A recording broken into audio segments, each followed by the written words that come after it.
فبأي آلاء ربكما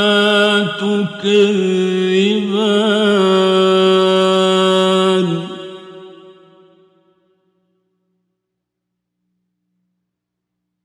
خلق الإنسان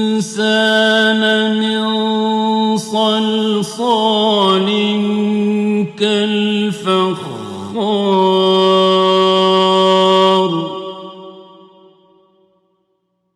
وخلق الجان من مارج من نار